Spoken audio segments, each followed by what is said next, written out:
അന്ത്യനാൾ വരെ അവൻ എത്ര ഇബാദത്ത് ചെയ്താലും എത്ര നീതി അനുസരിച്ച് ജീവിച്ചാലും ഒരു സഹാബിയുടെ പദവിയിലേക്ക്, ഒരൊറ്റ സഹാബിയുടെ പദവിയിലേക്ക് എന്ത് ചെയ്യുകയില്ല, ഒരാളെത്തുകയില്ല. മനസ്സിലായില്ലേ? കാരണം എന്താണ്? അവരെ അള്ളാഹു സുബ്ഹാനഹു വ തആല തെരഞ്ഞെടുത്തിരിക്കുന്നു. ആ കണ്ണുകൾ റസൂലുള്ളാഹി സ്വല്ലല്ലാഹു അലൈഹി വസല്ലമയുടെ നബിയെ കണ്ട കണ്ണുകളാണ്. റസൂലുള്ളാഹി സ്വല്ലല്ലാഹു അലൈഹി വസല്ലമയുടെ ശബ്ദം കേട്ട കാതുകളാണ്. അള്ളാഹുവിൻ്റെ റസൂൽ സ്വല്ലല്ലാഹു അലൈഹി വസല്ലമയുടെ കൂടെ പോരാടിയവരാണവർ. നിങ്ങൾ കേട്ടിട്ടില്ലേ ഇമാം അഹ്മദിനോട് ഒരാൾ ചോദിച്ചത്? ഇമാം അഹ്മദിനോട് ഒരാൾ ചോദിച്ചു, മുആവിയയാണോ ശ്രേഷ്ഠൻ അതല്ല ഉമർ ബിൻ അബ്ദുൽ അസീസ് ആണോ?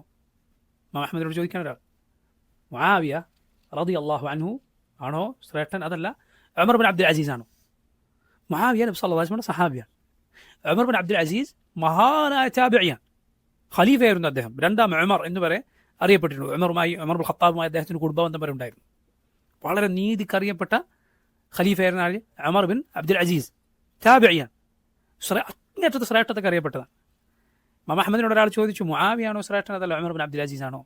ഇമാം അഹ്മദ് റഹിമഹുല്ലാ അദ്ദേഹം ദേഷ്യം പിടിച്ചു എന്നാണ്.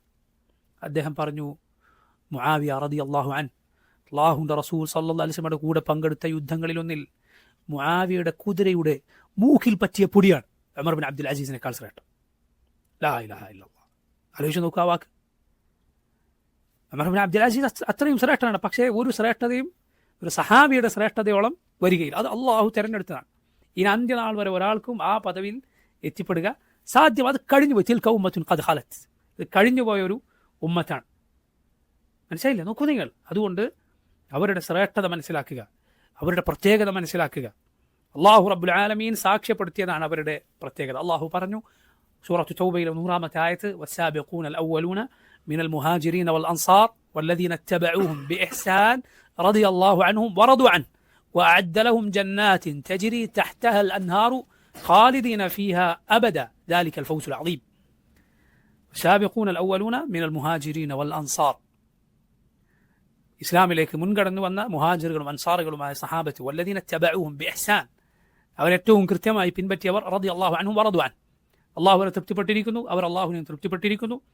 വഅദ്ദ ലഹും, അള്ളാഹു അവർക്ക് വേണ്ടി ഒരുക്കി വെച്ചിരിക്കുന്നു, ജന്നാത്തിൻ തജ്രി തഹ്തഹാ അൽ അൻഹാർ, കീഴ്ഭാഗത്തുകൂടെ അരുവികൾ ഒഴുകുന്ന സ്വർഗ്ഗത്തോപ്പുകൾ, ഖാലിദീന ഫിഹാ അബദ, അവരവിടെ ശാശ്വതരായിരിക്കും എന്നെന്നും.